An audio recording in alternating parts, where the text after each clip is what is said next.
Alright, so let me tell you the story of a couple of things. One, how I ended up in Margarita. Two, how I ended up in Margarita in a nice hotel, right? And they kind of stiffed us on the amount of days that we were supposed to be there. And then three, how I ended up in Margarita being stiffed for the amount of days that we're supposed to be there and being laughed at by some prostitutes. It's a real scene. So I had gone Margarita with my partner. The reason I ended up in Margarita is it's a sad tale of heartbreak. That's the best way to put it. It's a sad tale of heartbreak. So he had a woman. The woman ended up breaking up with him on account of some amphibians. That's a whole nother scene, right?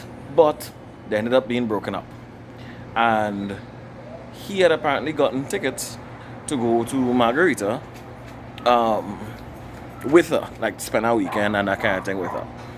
And as that whole thing fall through, so he no longer had anybody to go with. So like he asked one partner of mine, and he's like, "Nah, but I can't make it." And then he ended up asking me. I was like, "Sure, I have nothing to do with my life. I can go," and ended up going. When it is that we reach on the flight and thing, we drinking the people and them free rum, and then no. Here's the thing, I like to just jump up for adventure. Like any random thing, you just tell me, alright, and I'll be like, yeah, let me go. But I just never actually pay attention to the details. So when it is that we're on the flight now, all the time I never ask, yeah, yeah, where we go? I mean, she cancel on you, you ain't nobody to go with, you ain't want to go and you can't give back the money. Alright, I'll go with you, let me go. And it's only when I was on the flight, he was like, alright, so yeah, you can pay me back when we reach back. I was like, shit. Oh yeah, I had to pay him back for this ticket. Shit. Because in my head I was like, man, he lost any money anyways. He had to go and study that. But we reached, it was a good trip across. By the time we reached in Margarita, we are already very high because we had multiple beers and the free wine on the flight. And Margarita's like, what, 20-25 minute flight or something so? Yeah, we were all drinking that time. So we reach across and we are on Margarita, going out to the hotel. I can't remember what was the name of the hotel. Laguna Mar, I think it was. We went to the hotel. It was a wonderful, beautiful hotel. All the food salty. Even the fruits and them salty. Because the island doesn't really get much rainfall. So, yeah. And like all the fruits, I think not as juicy as we own. Everything just kind of dryish and salty-ish. So it was a whole scene. We lime in the hotel, was very nice. We reached by reception, there's like, alright, so you have one bed? I was like, nope, no, nope, two. And then I was like, oh yeah, this was all yeah, a weekend. Yeah, weekend. So I was like, alright, cool. 2 beds, please. And they ended up giving us a nice suite. In like the third day or so, while we was there, because we was liming all around, the third day now. He's like, boy, it's not no nightlife. Or I was like, was the third day? No, the second day. He's like, it's not no nightlife. Or I was like, I don't know. I don't know. He's like, let me see if we could go down in town or something now. Feeling like, go a little club or a strip club or something. I was like, okay. But we in a strange island though.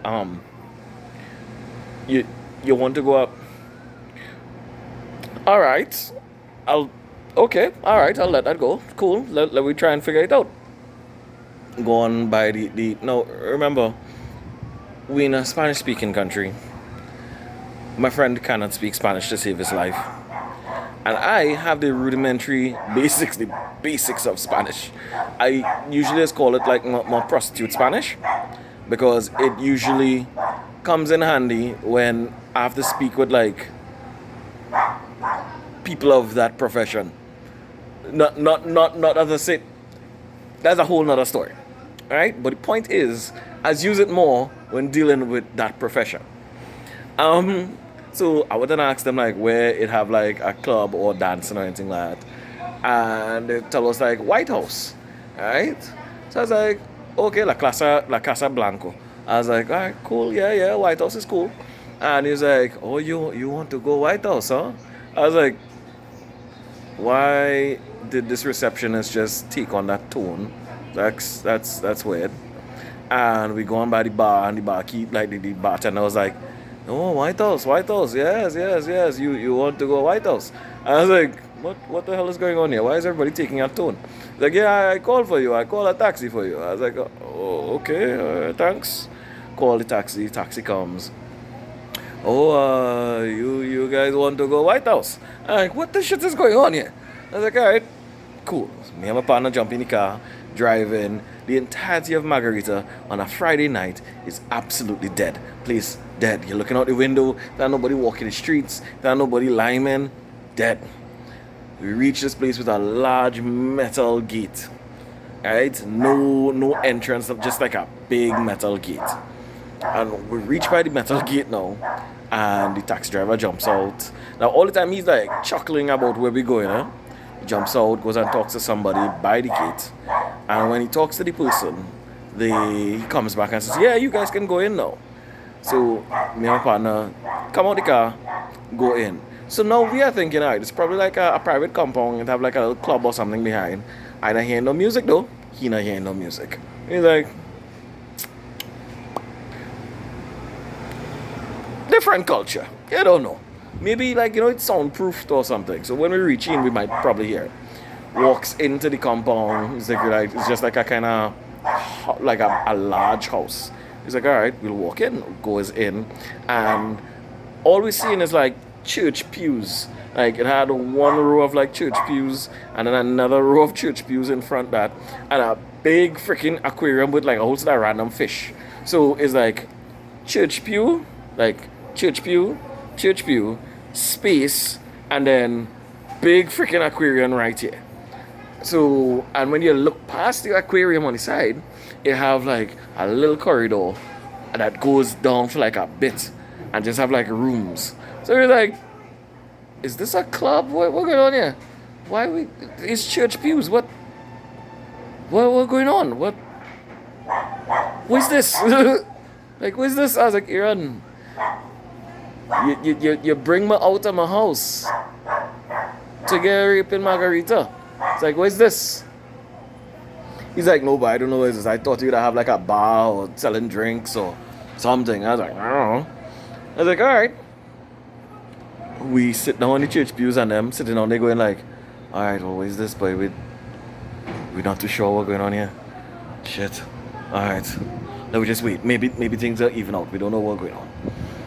And next thing you know, you hear like, and you hear like girls down the corridor and like they file out like freaking beauty contestants kind of scene, and they stand up like how they stand up in pageants with like one leg forward and like the hands behind their back, and it's kind of like twists. So it was like the twist with the hands behind their back and the leg forward, and all of them kind of come out and line up in like a double row, and like they had rows on the side. So it must be like about 20 girls or so. The fella who opened the gate for us, and me, my partner, and apparently the taxi driver who is by the gate, like the door itself, peeping through like. And we was like, what the shit is going on here? And the girl comes out and she's like, okay, so any girl you want is 70 US for 30 minutes. And I was like, what? Oh, this isn't, oh, we thought this was a strip club. No, this is a whole house, sir. Oh. No, no. Don't even have no place for me to like buy a drink.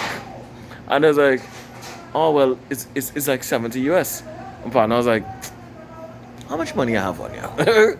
I like 30. He's like, yeah, even if I put together, I ain't have enough for that 70 US. And I was like, so what am I supposed to do here for the next half hour? What's going on? You want me to just sit out here? He's like, well, you had to take one for the team now, boy. You had to take one for the team. I was like, what team? I was like, all right, yeah, but we don't have enough anyways, right? It's like, all right. And the girls and them start to like chuckle. Now, it's a weird thing when one girl laughs at you. It's compounded when about 20 of them start randomly chuckling and then talking to each other in Spanish. And then the taxi driver, who is still by the door going, and he and all laughing at us. So there's like one of the girls and I was like, you guys from Trinidad? And he was like, yeah. It's like, okay, because you from Trinidad, we will take 100 TT. And in my head I was like, that's a weird exchange rate. So it's either 70 US, 100 TT. That's a weird exchange rate. But at that same time, because remember, a lot of people randomly does have like 100 TT because, oh God, you're in a foreign place, you had that money because it's like back in the days, you had to pass through customers and pay them, you know, I think it was 200 or something, so to leave the country and I kind of thing. So when the woman tell us 100 TT, like both of us reach for a wallet and he was like, shit, we leave with wallet in the hotel in the safe because he was like, nobody would accept TT in Margarita. So we have no money. None. Cool. And when I tell you these girls were great looking, they were like Miss Universe level young ladies just standing there laughing at us. Because now it had went from a few chuckles to to full on laughter. And my partner still sitting on there and he's like, yeah, let me go now cause I can't really I can't really handle this kind of scene. Let me just go now. Like, let me go. And the taxi driver, who was still by the door, like, he was like, oh, you guys want to go home? You guys going back home for money? And I was like, yeah, I can't know set of prostitutes laughing at me. Let me go. Go and get away money. And I was like, nah, let's just go back to the room. Let's just go back to the room. We go and use the pool or something. It's like, dude, they was like laughing at us. He's like, nah, let's just go back to the room. I done. Let's just go back to the room. I was like, yeah, but I come to a whole other country to have prostitutes laugh at me. Yeah, nah, let me just go back to the room. Let me go back to the room. We drive back in silence in the taxi. Drive back in silence to the hotel. And the taxi driver laughed at us the entire way back. Dropped us off, still laughing, waved at us. And we just silently walked back to our rooms, opened up the safe. The both of us looked at our wallets in the safe, in the room, and then just was like, alright, let me watch some TV or go by the pool or something. And that was the heights of it. I have an intrinsic fear now of being laughed at by prostitutes. I never knew it was going to be one of my fears in life, but it is what it is now.